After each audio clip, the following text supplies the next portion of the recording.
There's so many resources going towards cancer and Alzheimer's and other diseases, which is great. But epilepsy really is, I think, a compelling condition, and we've got to do more to help people. Hello, Homo sapiens. Welcome back to Epilepsy Sparks Insights. So there are heaps of types of brain scans, but they all do different things and can complement one another. This week, we receive a brilliant overview of EEGs, MEGs or magnetoencephalographies, and 7 Tesla MRIs from the wonderful Professor of Neurology and Associate Professor of Biomedical Engineering at the Mayo Clinic, Ben Brinkmann, who also shares with us how he got into the sphere of the epilepsies. Please don't forget to like, comment and subscribe, because your comment and like will help spread awareness and understanding of the epilepsy around the world. Hi, Torie. Thanks for having me today. This is great to talk to you. I'm a clinical support scientist with the epilepsy group at the Mayo Clinic. I do a bit of work with mostly our patients who are going towards surgery. These are the people who medications haven't worked for. And we're looking at trying to see if the seizures come from a focal part of the brain that can be surgically removed to make them seizure-free. That's the goal, of course. I work with a number of different technologies in my job, which is really fun and keeps it very interesting. So it's and of course people who come in for an epilepsy evaluation, they get an EEG, they usually have an MRI, they'll get other imaging tests as well, and I get to work with all of that data in one form or another and try to bring it together. We make a surgical plan about where we're going to put the invasive electrodes. Hopefully we'll capture a focal seizure onset and be able to help the person that way. And of course, if surgery is not an option, if resecting that area, we've got neuromodulation options now as well that help, neurostimulation. And by patients, are you talking about largely adults or children or both? We see both. Yeah, both adults and children. And what led you to this? Well, I know a little bit in advance. I remember I said, I was going to ask you the question, what led you to the epilepsies? And you're like, yeah, it wasn't direct. But that's interesting. Tell us what happened. Yeah, in some ways it's just serendipity. When I was in graduate school, there was a really interesting project on epilepsy imaging with SPECT imaging, nuclear medicine, which measures the blood flow during a seizure, and then you come back for a baseline scan when you're not having a seizure, and we look at the difference between those two scans, and that tells us a bit about where your seizures come from. That was my project when I went to graduate school, and it was very interesting. And I don't know, I guess epilepsy just sort of stuck. As awful as it is, it's horrifically interesting, right? Oh, absolutely. It is such a difficult condition, and I don't know, maybe there's so many resources going towards cancer and Alzheimer's and other diseases, which is great. But epilepsy really is, I think, a compelling condition, and we've got to do more to help people. Thank you very much. Yes, and in the process, you're helping the people with the diagnosis, but also the people around them. A bit like cancers, for instance, they affect the people that love the person with the diagnosis, and it's the same really for epilepsy. Absolutely. And so many people forget too. So many diseases that we focus on.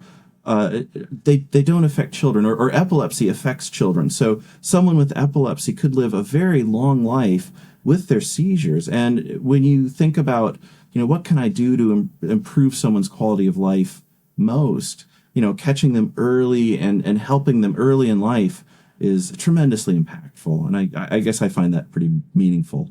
You are involved in heaps of types of imaging. I've listed MRIs. Well, of course, there are EEGs, but MRIs, PET scans, SPECT imaging, which you just mentioned. And you've done research into all of these, jumbled up and also separately.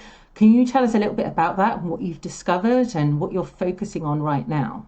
My work has been, I jokingly say, it's been a little bit scatterbrained, and that's probably partly true, but it's all interesting. So, a lot of the focus in the last few years of my research has been in EEG source imaging. So, people come in and they get an EEG. The great thing about EEG is it gives you very fast information. So it's the temporal resolution is very quick, so you can see where the seizure starts. And of course, when seizures begin, they often propagate very, very quickly. So if you look at the information, say 5 seconds after the start of the seizure, you may not be looking at the start. You may be looking at propagation, or if you think of it as a row of dominoes, you want to look at that. You want to know where that first domino is. If you're looking at the 10th or the 20th domino, you might still be able to help the person, but you've got a better chance with the first one. So EEG source localization, we look at the very, very early parts of a seizure. We can map that onto the MRI. It's and it gives us a good estimate of where the seizures are beginning.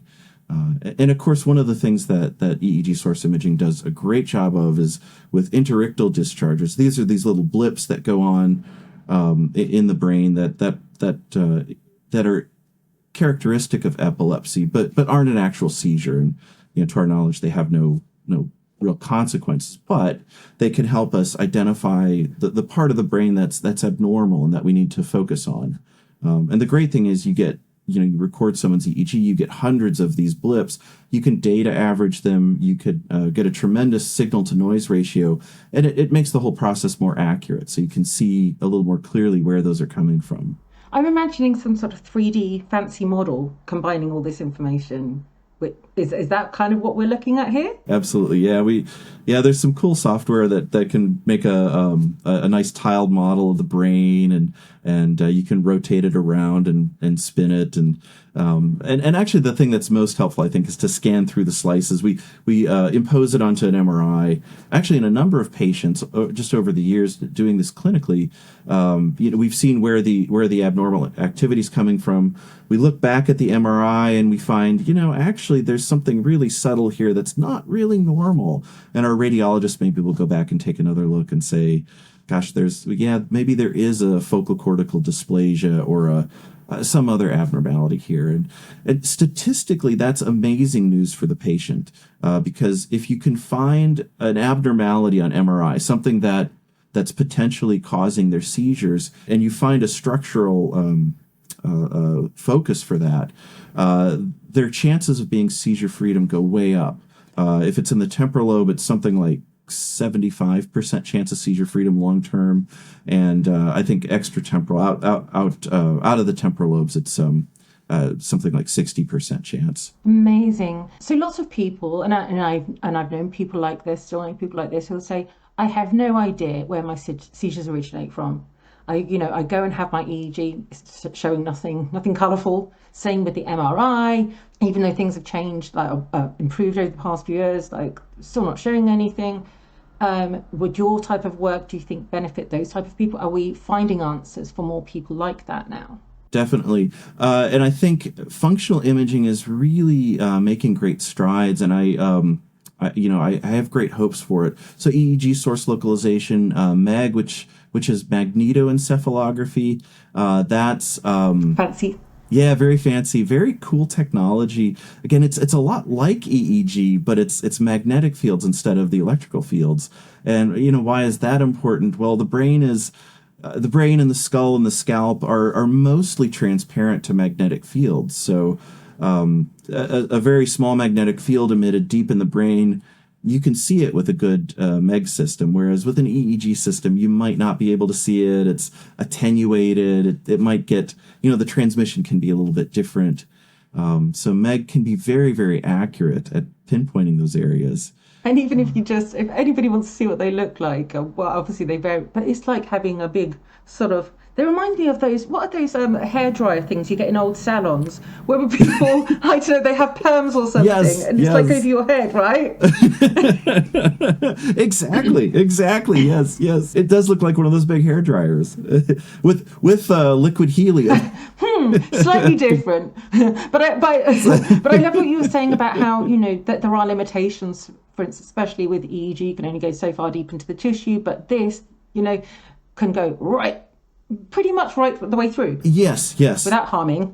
Oh yeah. And this is a passive sensing technology. It's we always use the metaphor of microphones, right? You just have really sensitive microphones that are listening, except they're magnetic microphones, or with EEG they're electrical microphones, I guess. The other really interesting thing that's come out now, we've had one for a couple of years, but in structural imaging, 7 Tesla MRI. So it's a really high field strength.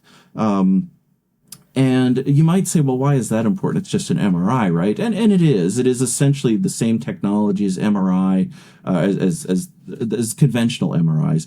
But having that high field, what it does, it's a signal to noise question. If you think about tuning your radio and it's staticky, you can kind of make out what the person's saying. Maybe that's an old MRI system. 7 Tesla MRI, it gives you a more clear signal. So you have a lot more signal in the brain. So you can trade that off. You can get to finer resolution. So you can tell the difference between very, very small structures in the brain. We have a number of cases where we've looked at the person's 3 Tesla MRI, and it's we see some things and not really sure, and then we send them to 7T, and something pops out that we didn't see before. 7T MRIs, are they common yet, or are they only available in a few sort of fancy centres because they're expensive or whatever? Yeah, still only available at a few centers, but they're becoming more common. I think people are seeing the value of them, and I think they're only going to get more common. And I think that's a good thing. I think that's going to help people. It helps people with epilepsy, helps people with dementia, cancer, even musculoskeletal imaging. It can be really helpful there as well. Thank you to Ben for his first installment in our podcast. It is great to have such an overview of what is out there.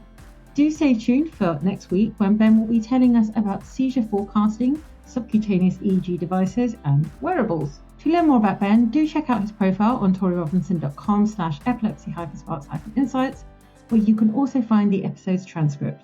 Again, if you haven't already, don't forget to like, comment, and subscribe, and see you next time.